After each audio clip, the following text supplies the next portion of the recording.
My friends, what is happening now in Europe's backrooms is not just a diplomatic crisis. It is a damage report from a continent that chose ideology over survival. While the world watches Trump's moves in Beijing, the European Union, that same bureaucratic elite that spent 6 weeks lecturing the United States and Israel, stop attacking now. Iran has entered a process of economic free fall, which could become terminal in the coming days. There is a number that is making the ground shake in Paris and Berlin.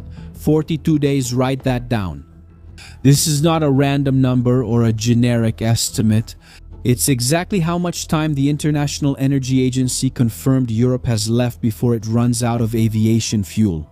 That means that at the height of the summer season, the European sky is at risk of becoming empty. The fuel will run out. Not because of a new health crisis, but because of a geopolitical miscalculation that borders on strategic suicide. The European Commission has already started issuing guidelines that seem straight out of the nightmare of the 1973 oil crisis. They are advising citizens to work from home, reduce speed on highways, and avoid any non-essential travel. Do you understand how serious this is? Arrogance has a price, my friends, and the price, it's paralysis. They snubbed the only man capable of ensuring the safety of the energy routes, and now the oxygen supply has been cut off. And before we decode the nuclear message sent through Gibraltar and the desperate call that came from Berlin, we need to understand how Europe's no turned into a cry for help. Do you think Europe deserves this reality check? Or is Trump being too tough on the allies? Write in the comments, Europe in the dark, or is Trump right? I want to see if you're really keeping up with what's happening behind the scenes in geopolitics. Now subscribe to the channel, turn on the notification bell, and like the video. It takes a lot of work to make this. The analysis of the facts shows that reality is much harsher than the official statements. To understand the current desperation, you need to look at the cowardice from 6 weeks ago. When Operation Epic Fury was launched by the United States and Russia, with Israel acting as the lion to suffocate the Iranian regime and reopen the Strait of Hormuz, Trump extended an invitation to NATO allies. It wasn't a demand at first, it was a call from the alliance to protect the energy artery that keeps Europe's lights on, in fact. And what was Brussels' response? That's not our problem? This isn't our war? A tantrum from the globalists because of Trump's statements about taking Greenland.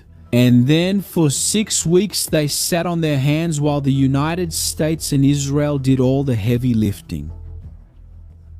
They called Trump reckless and aggressive. They acted as if the Strait of Hormuz was an irrelevant geographical detail for the comfort of their capitals. The problem is that diplomacy doesn't fill jet tanks, and the result was a punch in the gut. 75% of Europe's aviation fuel imports depend on the Middle East. They built an entire economy on an energy flow that passes through a strait they refuse to defend. It's the definition of free riding on someone else's security. And in the video linked on the card, I also explain why the Europeans were scared to death to get into the war. Just click. It won't take you out of the video. You can watch it next. American protection while they lived off the security subsidy that Washington has been paying for almost 7 decades.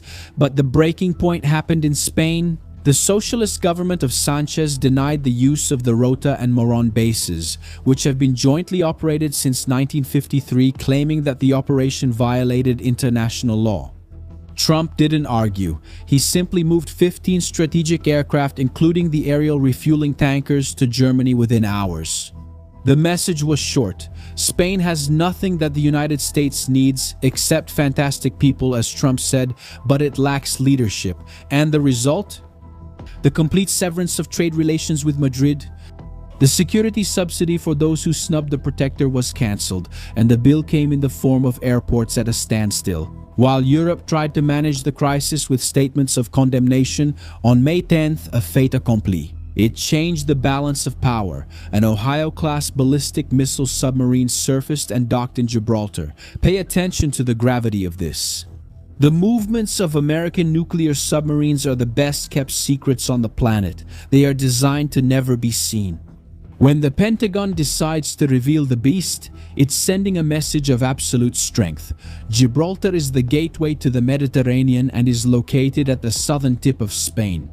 The same Spain that had just closed its doors to American bases and implemented state policies supporting Islamic radicalism linked to Iran. The deployment of the Ohio submarine was not a coincidence, but a direct response to the closure of the Spanish bases. And a direct message to the Iranian regime: we are here. We can strike you at any moment. It's the end of any discussion about sovereignty. Europa e no Oriente Médio.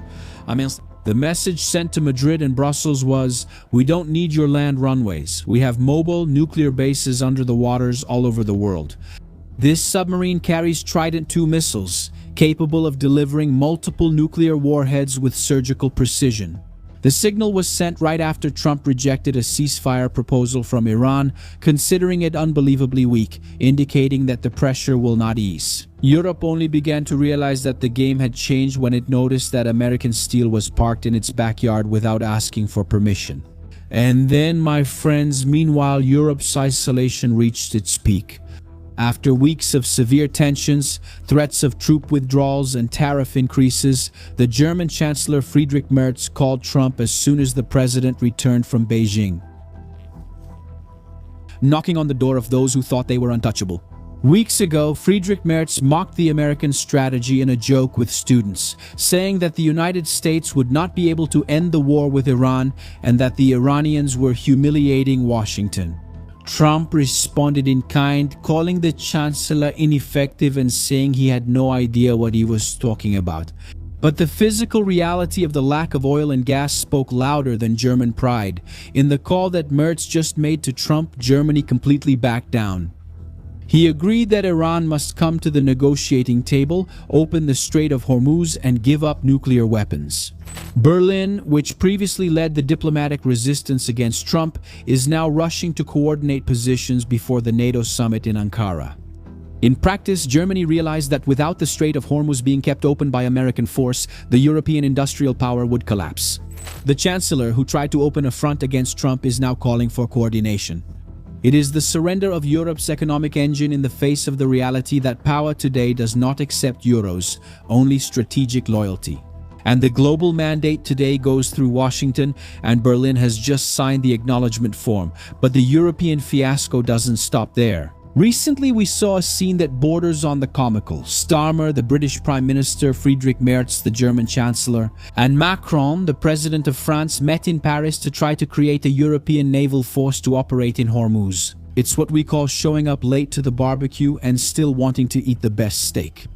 After 6 weeks of inaction, when the risks have already been taken and the hard work is almost done, Europe tries to get into the game. Washington's response was disdain. They were called paper tigers. The truth is that Europe is completely disregarded, being sidelined among the powers that are really negotiating: the United States, China, Israel, and in surrender, Iran. They are the definition of those whom time has left behind, not because they were left, but because they wanted to be there. While European capitals discuss economic guidelines, energy, and sustainability, the United States solves the problem on its own terms. The fuel will work again. It will flow when the deal is sealed, but it will be under Donald Trump's rules. The days of free protection and globalist bureaucratic arrogance are coming to an end. Europe is undergoing a historic shift in domestic politics. In Germany, Merz is about to fall and a more conservative right is taking a stand. In the United Kingdom, the left has been humiliated and defeated.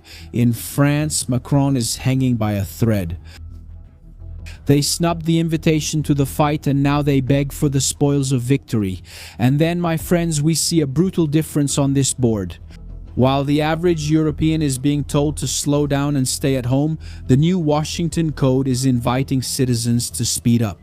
Financial freedom is not just a luxury, it's your only shield against the collapse of the system. In the United States, the movement is toward expanding economic freedom. The Trump administration cut more than 600 regulations in the past year, resulting in direct savings of $211 billion. Without bureaucracy, the country moves forward, and the ideological breaking point happened with the SEC's change to the pattern day trader rule. Trump allowed small investors to operate like the big ones without needing a fortune in their accounts. By removing the arbitrary $25,000 requirement to trade in the stock market, Washington is democratizing access to wealth. It's financial freedom against European control. While the European Union imposes restrictions on the mobility of its citizens due to the failure of its foreign policy, the United States opens the market to private capital. My friends, and the lesson that empty depots teach Europe is the same one that the market teaches individuals. Anyone who depends on the system for their financial security is always 6 weeks away from collapse. Strategic and financial education is the ammunition needed for this new scenario. Europe is collapsing because it believed in its own rhetoric of moral superiority, taken over by Islamic radicalism and authoritarian leftist policies, while neglecting the physical foundation of its own existence. A lot of courage behind the microphones and too little firepower to impose their own will. They have 42 days of fuel because they thought they could snub the only one capable of guaranteeing that supply. Geopolitics is not about friendship, it's about who has the most stamina and who controls the system's valves. The lesson being taught with grounded jets and empty depots is clear. Trump cut off the world's free security ATM. To enjoy the benefits of the American order, you have to pay the price of strategic loyalty. Like Trump or not, that's how it works. The nuclear submarine in Gibraltar remains as a reminder.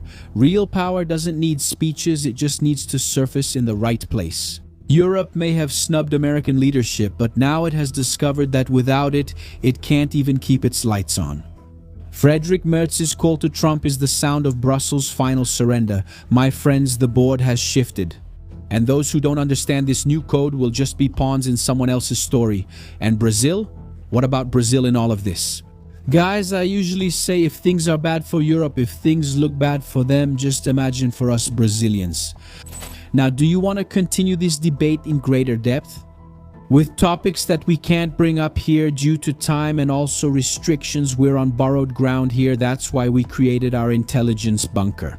There, we are a community of elite analysts who don't mistake the facade for the truth. The QR code is on your screen now.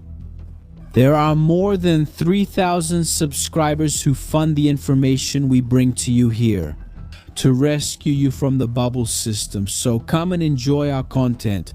And we've created something new. Our series and movies channel with tips, with a really cool selection of shows for you to enjoy with your family on the weekend.